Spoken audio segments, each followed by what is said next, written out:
2023 model 10వ నెల బండి అండి. ఇది వచ్చేసి 300 చిల్లర తిరిగిందని చెప్పారు ఓనర్ గారు. టైర్స్ వచ్చేసి 90% పైన ఉన్నాయని చెప్తున్నారు. బండి అయితే షోరూమ్ కండిషన్లో ఉంది అని చెప్పారు. ఇది వాటర్ సర్వీసింగ్ చేయలేదండి, అందువల్ల అట్లా అవ్వబడుతుంది టైర్లు. అది బండి అయితే ఫుల్ కండిషన్లో ఉంది. ఇంజిన్ కానీ గేర్ బాక్స్ కానీ అంతా షోరూమ్ కండిషన్లో ఉంది. దీనికి ఓనర్ గారు చెప్తున్న ప్రైస్ వచ్చేసి 4,90,000 అండి.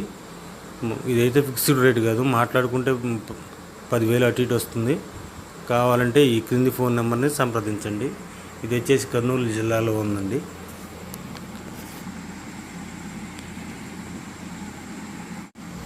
హాయ్ అండి, నమస్తే అండి. మన హనుమాన్ ట్రాక్టర్స్ స్వాగతం. నేను చెప్పబోయే బండి పవర్ ట్రాక్ 439 2023 మోడల్ అండి. ముందుగా మన ఛానల్ని కొత్తగా చూసేవాళ్ళు సబ్స్క్రైబ్ చేసుకోండి, లైక్ కొట్టండి, షేర్ చేయండి. అలా చేస్తే